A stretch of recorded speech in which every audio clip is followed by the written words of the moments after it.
Everyone, जी companion के आज के इस एपिसोड में आप सबका स्वागत है। मैं हूं सुजाता और आज के शो में मेरे साथ स्टूडियो में मौजूद है a very nice author and a life coach Manjeet Singh. हम उनसे ढेर सारी बातें करने वाले हैं वर्क लाइफ बैलेंस के बारे में, वर्क पे जो स्ट्रेस होता है उसके बारे में, हाउ टू मैनेज इट उसके बारे में, और उन्होंने जो किताब लिखी है उसके बारे में भी। तो चलिए आपका और वक्त नहीं लेती, जल्दी से आपकी मुलाकात करा देती हूँ मेरे मेहमान के साथ। So Manjeet, welcome on Zee companion. Thank you for having me.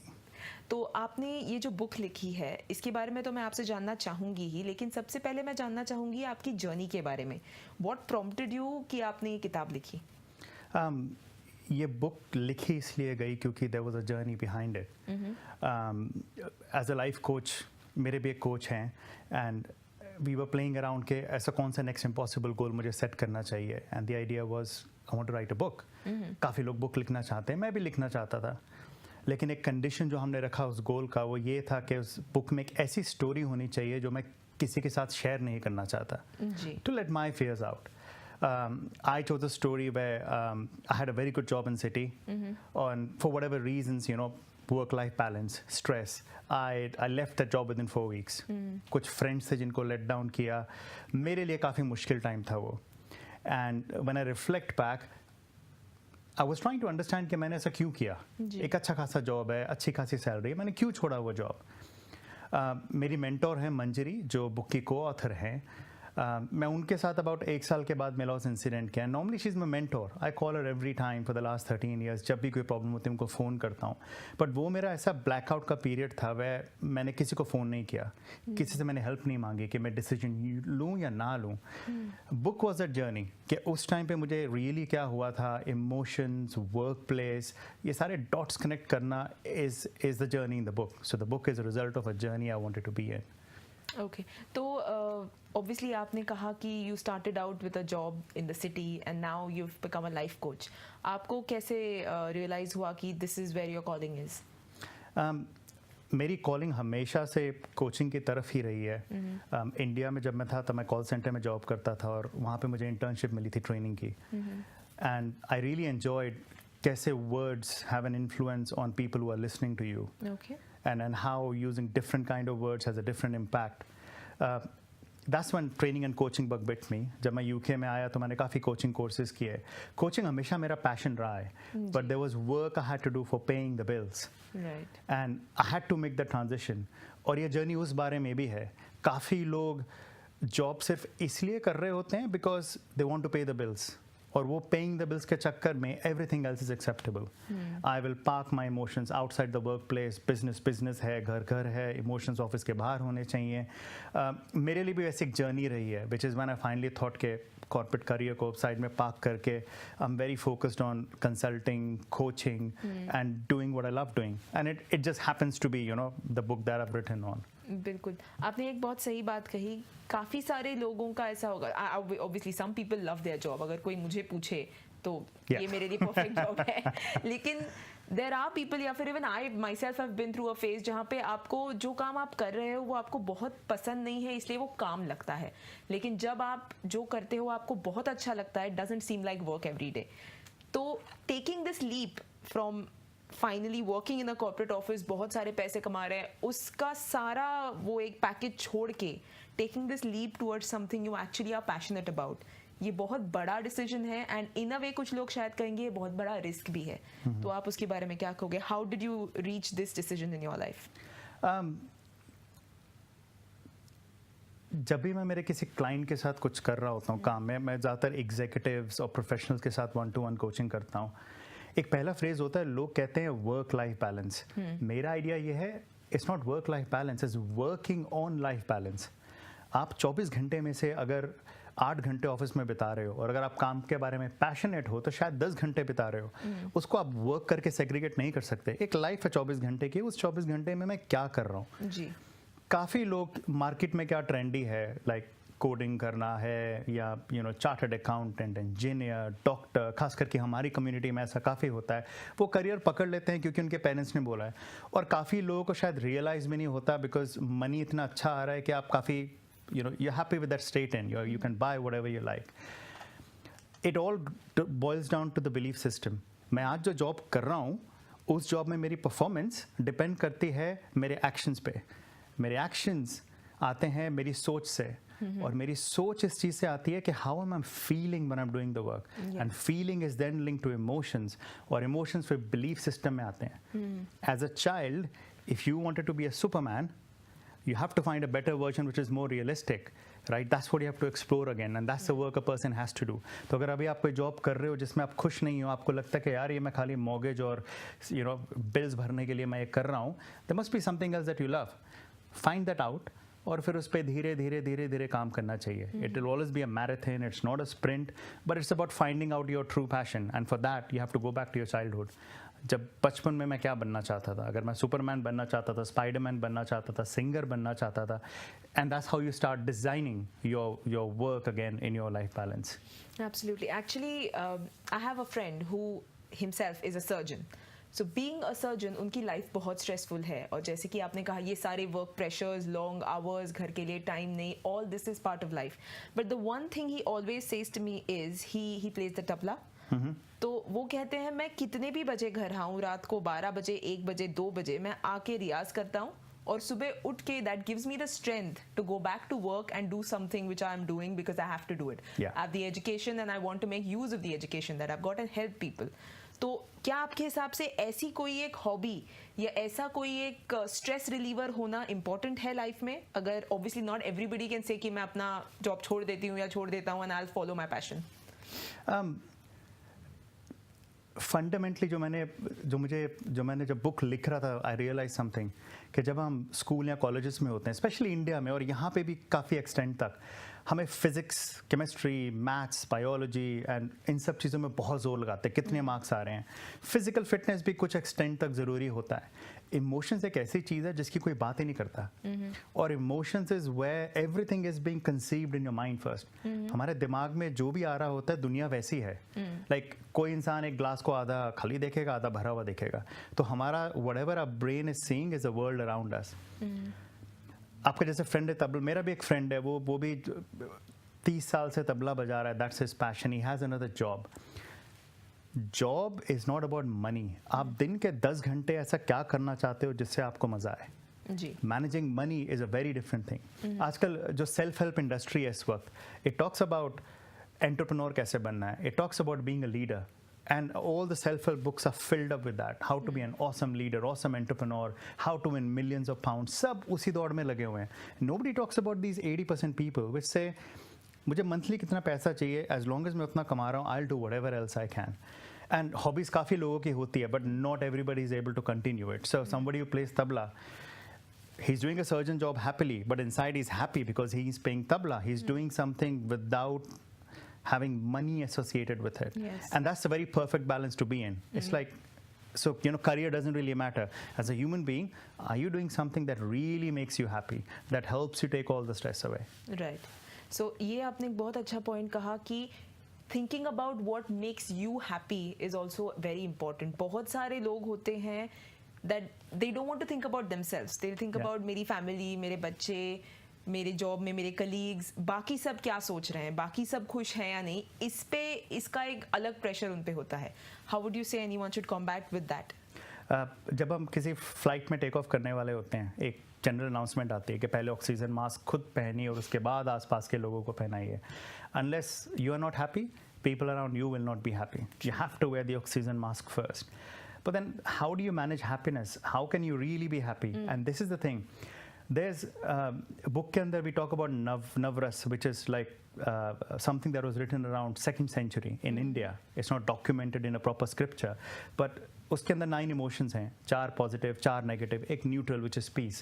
Without going into details, the idea is not I cannot be happy all the time.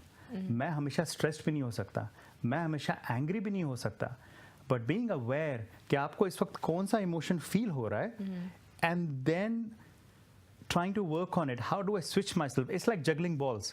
आप हमेशा खुश नहीं रह सकते. You cannot be. It's like saying, people typically say in pursuit of happiness. सब लोग यही कर रहे हैं. Everyone is trying to find happiness. But the point is, you have to be happy in trying to find something. And if you're not happy in trying to find something, then you will never strike that balance. So instead of in pursuit of happiness, it's a happiness in the pursuit of That could be whatever, playing tabla, playing squash, playing a musical instrument, doing a job, trying to create new projects, whatever you do. But it's about being happy when you're doing something. It's never an end result, happiness. Right. And और एक मुझे हमेशा ऐसे लगता है कि जब तक आप एक दौर से गुजरते नहीं हो जहाँ पे आपने दुख देखा है या फिर नेगेटिविटी देखी है, तब तक आप अप्रिशिएट नहीं कर पाओगे कि जो खुशी है या फिर जो पॉजिटिविटी है आपके पास. I don't think you can appreciate the positive without having seen or experience the negative. Imagine एक happy बंदा है, and there's a very blur line between being balanced person and then getting depressed. जब आप अपने आप को push करते हो ना, आउटसाइड कंफर्ट जोन जब जाते हो, तब स्ट्रेस फील होगा जी. बट पॉइंट ये है कि आप कितना अपने आप को पुश करके you want to go back into your comfort zone again. काफी बिजनेसमैन जो बनते हैं वो तभी बनते हैं क्योंकि life through something at them, they couldn't manage it. Now this doesn't mean कि एक नॉर्मल बंदा जो हैप्पी है, he goes and looks out for trouble saying मुझे एक्सपीरियंस करना है कि दुख कैसा होता है, राइट? That never happens. एक चीज होती है, लोग कहते हैं भगवान है नहीं है, नहीं है, है नहीं है. एक बार पर भगवान देख लो तो हो सकता है लोग मान लेंगे कि भगवान है. उसी तरह से एक बंदा ऐसे बोल सकता है, नहीं मुझे गुस्सा कभी नहीं आता, गुस्सा कभी नहीं आता, गुस्सा कभी नहीं आता. और कभी उसकी लाइफ में कुछ ऐसा होता है कि उसको गुस्सा आ जाता है, देन ही रियलाइजेस हाँ यार मुझे गुस्सा आता है. पर्सनली भले ही डजंट मैटर आपका लाइफ में क्या एक्सपीरियंस हुआ है, you have to be aware of one thing that at any point of time anything can come to me, and when it comes I will be aware about it. So it's like you don't have to look for trouble. It's just about being in an awareness of state where if trouble comes, I know how to deal with it. And this doesn't matter, whatever a person has been through or a person has been sped up, has been fed on a golden spoon. It doesn't really matter. बिल्कुल. तो आप जो कहने की कोशिश कर रहे हो वो ये है कि जो भी आपके साथ हो रहा है या फिर आप जो फील कर रहे हो उसको प्रोसेस करना इन योर माइंड, उसको रियलाइज करना और फिर उस पर काम करना इज व्हाट इज इम्पोर्टेंट. हाँ जी. सो गिविंग योरसेल्फ दोज से half an hour at the end of the day to think through your day and to think through what you're going to face tomorrow, how important do you think that is? एक उसमें learning ज़रूरी होती है. Example देता हूँ, pretty much लोग कहते हैं गुस्सा आता है तो क्या करो, breathe in, breathe out. Breathing works, meditation is amazing. But मुझे ऐसा लगता है कि वो एक टेम्पररी फिक्स है. You have to really explore कि मुझे गुस्सा क्यों आता है. मैं अगर एक वर्क प्लेस में, अगर मैं एक मीटिंग में बैठा हूँ, वहाँ पे 4 लोग हैं, मुझे इसी एक इंसान पे गुस्सा आ रहा है, किसी और को नहीं आ रहा, मुझे ही क्यों आ रहा है. उस वक्त I can breathe in, breathe out, मैं कोई ना कोई तरीके ढूंढ लूंगा उसको मैनेज करने को, उस एंगर का. But somewhere there is a belief system where आपके सबकॉन्शियस दिमाग में there's a specific type of a person that your brain doesn't like, and that's where you have to do the deep work. So जब हम ये homework की बात कर रहे हैं ना, look at the week. मुझे सबसे ज़्यादा स्ट्रेस कब लगा, मुझे एंगर कब लगा, मुझे क्यों एंग्री लगा. यही एक प्रोसेस है जो बुक में मेंशन किया है, 5 A's, where you acknowledge you're feeling a negative emotion, you accept कि हाँ मुझे फील हो रहा है इमोशन इस वक्त, एंड देन यू एनालाइज कि ऐसा क्यों हो रहा है, and then you administer thinking about next time मैं इसको कैसे बेटर मैनेज करूंगा, and then you apply it. So this is an exercise you have to go through, which is why ये बुक एक टूल किट की तरह है. आप अपने डेस्क पे रखिए, आपको एंगर है, स्ट्रेस है, फ्रस्ट्रेशन हो रहा है या डिस्गस्ट फील हो रहा है, for whatever reasons, pick up the book, it tells you the tool kit. So what you are trying to say is कि जो भी आप प्रोसेस कर रहे हो, जो भी आप फील कर रहे हो, उसको एक्नॉलेज करके acting on it is also quite important. पर when you think of this, क्या इसको ओवर थिंकिंग में क्लास नहीं किया जाएगा, that you over thinking every single situation that happened in the week? Overthinking, yes, it can be classed at that time as overthinking. So you have to make it's a very very thin line between what's madness and what's not. So you have to be not छोटी छोटी बातों पे नहीं. It takes a bit of a time. Right. And it's very very subjective. Sometimes जब stress होता है, for some of my clients I tell them I can't help you as a coach because I think you need a therapist. अगर overthink कर रहे हो, it could be something on those lines. So you have to be very careful at that. Perfect. We have to get into a very short break. We'll continue after that. Cool. Thank you. जैसे कि मैंने कहा, वक्त हो गया एक छोटे से ब्रेक का. हम बहुत जल्द लौटेंगे. आप कहीं भी बच जाइएगा, देखते रहिएगा जी कंपेनियन. ब्रेक के बाद जी कंपेनियन में आप सबका दोबारा स्वागत है. आज के शो में मेरे साथ स्टूडियो में मौजूद है life coach and author Manjeet Singh. तो चलिए दोबारा उनकी मुलाकात करा देती हूँ आपसे. So Manjeet, welcome back after the break. Thank you. तो ब्रेक पर जाने से पहले हमने काफ़ी बातें करी अबाउट वर्क प्लेस प्रेशर्स या फिर स्ट्रेस या फिर इवन इमोशंस. तो before we move to the mental health day जो आज है, and we discuss that topic as well, showing emotions at work place, लोग हमेशा कहते हैं कि अपने इमोशंस आपको कहीं बाहर रखनी चाहिए, वर्क प्लेस में इमोशंस नहीं आने चाहिए। फिर चाहे आपके कलीग्स पे आपको गुस्सा आ रहा हो, या फिर आपके क्लाइंट्स पे आपको गुस्सा आ रहा हो, या फिर देयर इज अ फाइट, या फिर there is a cold war going on, politics going on, हर ऑफिस में पॉलिटिक्स होते हैं। तो अगर ऐसे है कि इमोशंस को ऑफिस में ले जाना ही नहीं है, तो पॉलिटिक्स से आप खुद को दूर कैसे रखोगे इन दी ऑफिस? हम सब लोग स्मार्टफोन यूज़ करते हैं, अगर उसको फ्लाइट मोड में डाल दो तो वो स्मार्टफोन किसी काम का नहीं है। हमारी ह्यूमन फिजिकल बॉडी जो है उसका जो ऑपरेटिंग सिस्टम है वो ब्रेन में है, और ब्रेन इमोशंस के साथ ही चलता है। आज के टाइम में every business they want to see happy customers, and abhi people are talking about turnover of happiness now at workplaces, but giving free breakfast, free lunch doesn't do that. It's about being open, saying I'm happy to do my work, but sometimes I'm angry as well. It's about being that open. Emotions को ऐसे नहीं देखना चाहिए कि यार emotions मत लेके आओ work पे, नहीं, emotions लेके आओ और उनको leverage करो। अगर तुम्हें गुस्सा आ रहा है तो उस एनर्जी को पॉजिटिव एनर्जी में कन्वर्ट करो। Emotion is energy in motion, वो भले एंगर हो, फ्रस्ट्रेशन हो, क्यूरियोसिटी हो, कोई भी इमोशन हो, उसको आप यूज कैसे कर सकते हो, that's where the message should be, and I think that's missing. So businesses ko, that's what they have to do, they have to be open to embracing emotions at workplace. Once that happens, that's when the picture might start changing at workplaces. Right. तो आज हमारा आज mental health day है। Yes. तो फिर आपके हिसाब से मेंटल हेल्थ का अवेयरनेस क्रिएट करना कितना ज़रूरी है, स्पेशली हमारे एशियन कम्युनिटी में? World Mental Health Day आज, about 500,000 UK working population is under stress, depression, and surprisingly जो top 3 sectors में से एक sector है education, और education is the industry which is making generations for the future ready. और अगर वही emotionally अगर stressed हैं, so just imagine कि हम लोग generation को क्या सिखा रहे हैं. So obviously we have to do more, और ये awareness नहीं, I think ये practice से आएगा. Instead of telling people कि mental health का problem है, we should talk about mental strength and start doing things जैसे workplace में actually लोगों को realize हो कि my company is doing something for me जिससे I'm able to leverage on my emotions. एक वो सब toolkits and everything has to be given to people. Instead of making aware, it should become a normal thing कि यार नहीं, तुम काम पे आ रहे हो and हम तुमको कोचिंग, ट्रेनिंग सब देंगे जो तुमको चाहिए, so that you can manage your emotions. ताकि तुम ऑफिस में कोई आके पूछे how are you, you just don't say I'm fine and get away with it. Asian community का बहुत अच्छा पॉइंट है. हमारे जो belief systems as an Asian community, typically I think UK में एवरीवन इज़ वेरी पॉजिटिव, और हर किसी के माइंड में होता है, स्पेशली जो इंडिया से आए हैं, कि यहाँ पे आए हैं कुछ करके दिखाएंगे. लेकिन उस कुछ करके दिखाने के चक्कर में इस चीज़ का अवेयरनेस ज़रूरी है कि it will push us to the edge. हमें कभी गुस्सा आएगा, कभी फ्रस्ट्रेशन होगा, कभी रिग्रेट होगा कुछ डिसीजंस लेने के लिए. So we shouldn't let them go of.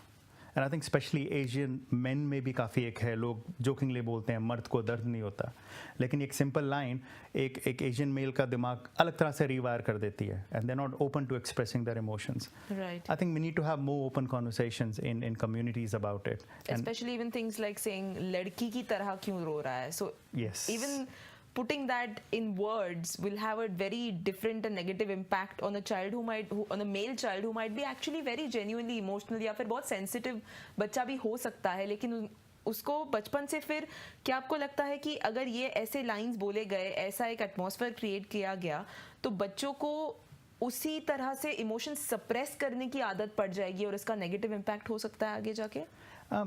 उनको रियलाइज नहीं होता कि इमोशंस और कितने कहाँ जा सकते हैं, उनके लिए वही ट्रूथ बन जाता है. अगर आप अपने दिमाग को बोलो कि I will not think of a black cat, दिमाग सोचता है ब्लैक कैट के बारे में, because brain will ignore all the verbs, और वे खाली नाउन्स पे ध्यान देगा. ब्लैक कैट पकड़ा, ब्लैक कैट देखेगा. इसी तरह से लड़की की तरह क्यों रो रहा है, वो देखेगा लड़की अगर रो रही है, I shouldn't be doing that. I think एक किड्स का अवेयरनेस और स्कूल में through education system is a different thing all together, but specially आज की जनरेशन को, हमारी जनरेशन को सीखना पड़ेगा ताकि हम हमारे बच्चों को क्या सिखा रहे हैं. So we have to work on this things, we have to start talking about things openly कि I am a Asian male, but that doesn't mean I am emotional, I am allowed to cry. मुझे गुस्सा भी आ सकता है, I am allowed to be feeble if you like. एक वो सब कॉन्वर्सेशन हमारी जनरेशन में होनी ज़रूरी है. इससे हमारे बच्चे और फ्यूचर जनरेशन ऑटोमेटिकली सीखेंगे, क्योंकि उनको एक अलग मैसेज मिलेगा. So awareness needs to be in youth. Absolutely. So coming back to the workplace. Yeah. Let's think of a situation. अगर कोई ऐसी situation में है जहाँ पे उनका जॉब बहुत स्ट्रेसफुल है, बहुत सारे लोगों का होता है, लॉन्ग आवर्स हो, कलीग्स के साथ अगर रैपो अच्छा नहीं हो, so how would you say they cope with living in that workplace when people all around you either don't have a good rapport with you, don't like you, or you're very good at your job, that's why they're jealous of you. बहुत सारे emotions हो सकते हैं. How would you say someone can deal with such a situation? Typical हमारे work place के friends में एक ऐसा बंदा ज़रूर होता है जो हर ब्रेक में जाके बोलता है दे दूंगा आज तो मैं नोटिस दे दूंगा. There is always one. वो कभी नोटिस देता नहीं, हमेशा बोलता रहता है. Here's a point. अगर मुझे ऐसा लग रहा है कि मेरे कलीग्स मुझे पसंद नहीं कर रहे या मेरे कलीग्स जेलस हो रहे हैं, इसका उनसे कुछ लेना देना नहीं है. मेरी लाइफ में ऐसा कोई इवेंट हुआ होगा जब मेरे माइंड ने ये बिलीफ पिकअप कर ली कि मेरे आसपास के लोग मुझे पसंद नहीं करते, और ये जनरली चाइल्डहुड में होता है. तो इसलिए उसको एक्सप्लोर करना ज़रूरी है. Saying I am mad at someone, वो दूसरे बंदे पे कुछ असर नहीं हो रहा है, और I am mad at him, you are the one being mad. So 99% of the times it's got nothing to do with the workplace. हाँ, वर्कप्लेस में काफ़ी अनसर्टेनिटी है. इस वक्त यूके में ब्रेक्सिट है, पूरा रिटेल सेक्टर इतना सफ़र कर रहा है. There is pressure. Managing stress is completely different to what story your brain is telling you. अरे people are noticing me, अरे मैं redundant तो नहीं हो जाऊंगा. These are stories your brain is telling you and only you can solve it, nothing around you. और यही चीज़ को पकड़ना ज़रूरी है. वर्क प्लेस में इमोशंस का मतलब ये है कि हर बंदा अपने दिमाग, अपने इमोशंस का खुद पायलट है, and they have to manage themselves. You cannot manage emotions as a team. Every person has to take care of himself, and that's how a team will come together. Right. But mostly it's the individual. Right. And how would you say someone can deal with peer pressure at workplace? Peer pressure, thinking कि मैं एक 100 metres की race दौड़ रहा हूँ, मेरे आसपास भी लोग हैं, बट मेरा खुद का लेन क्लियर है, मुझे अपनी स्पीड पे ध्यान देना है, मुझे अपनी गेम पे ध्यान देना, उनकी गेम से मेरा कुछ लेना देना नहीं है. So peer pressure itself is a very... Right, so convince your mind that don't think about आजू-बाजू में, think about what you want to do. And that's what it's about, right? It's about your performance, and that's what will work at the end of the day. ये workplace में politics है, वो तो हम human beings हैं, वो हर जगह होता है. Uncertainty हर जगह है. You cannot guarantee that. You can guarantee one thing कि मैं क्या सोच रहा हूँ और मैं कैसे react कर रहा हूँ. अगर उस चीज़ पे ध्यान दोगे तब consistency आएगी. You don't practice to become perfect and win in the competition. You practice to be consistent so that your output is consistent all the time. And things will automatically fall into place.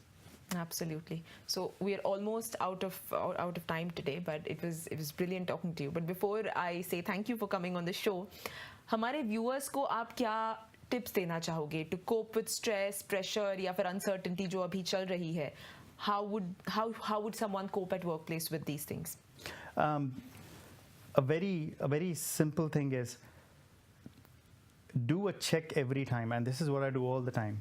आपको जैसे आपका दिमाग एक emergency break लगा के बोलता है नहीं मुझे गुस्सा आ रहा है, you start feeling stress anywhere, take a 5-second break. And that's not to breathe in and breathe out. Actually be aware कि मुझे इस वक्त exactly हो क्या रहा है और हो क्यों रहा है, and keep it note. This is one exercise I can share actually. अपने स्मार्टफोन्स के ऊपर 6 अलार्म लगा लो, लाइक 9 बजे, 11 बजे, 2 बजे, ऐसे गैप्स में लगाओ, और जब भी वो अलार्म बजता है अपने आप को 3 सवाल पूछो. इस वक्त मुझे कौन सी एक्टिविटी करनी चाहिए थी, इमोशनली इस वक्त मुझे कैसे फील हो रहा है, and what would I change about it. ये दिन में अगर आप रेगुलर चेक पॉइंट्स एवरीडे करते रहोगे, आपको अपने खुद के पैटर्न्स पता लगेंगे, और आपको फिर अपनी खुद की प्रॉब्लम समझ आएगी to begin with, and then you can work on it. But this is awareness, doing a check on yourself, खुद का एमओटी करना कि मुझे कैसा फील हो रहा है इस वक्त. 6 alarms, make notes and look back at those notes and you will know where you are. Right, perfect. And you'll also know what triggers you and what things affect you more than others. Exactly. अगर आप वो situation के बारे में लिखते हो तो. Absolutely. Wow, yes. That's brilliant. So it was brilliant talking to you today. Thank you so much for being on the show. It was an absolute pleasure. Thank you. Pleasure mine was. I hope आपने भी आज का show enjoy किया होगा. हमेशा की तरह जाने से पहले आपको बताना चाहूँगी कि आज के शो में मैं और मेरे मेहमान हमारे खुद के पर्सनल ओपिनियन शेयर कर रहे थे. आप भी कभी भी इस डिस्कशन में इन्वॉल्व हो सकते थे, अपने ओपिनियंस हमारे साथ शेयर कर सकते थे. अगर आज आप हमारे साथ आपके ओपिनियन शेयर नहीं कर पाए तो कोई बात नहीं, आप अब भी ईमेल के थ्रू अपने ओपिनियंस, अपने पॉइंट ऑफ व्यूज हमारे साथ शेयर कर सकते हैं. तो चलिए, आज का शो यही खत्म हो रहा है. कल मैं आपसे दोबारा मिलने वाली हूँ. कल हमारा इमिग्रेशन स्पेशल एपिसोड है, तो अपने इमिग्रेशन से रिलेटेड सवालों के साथ कल कॉल करना बिल्कुल मत भूलिएगा. तब तक के लिए good night everyone, and take good care of yourselves.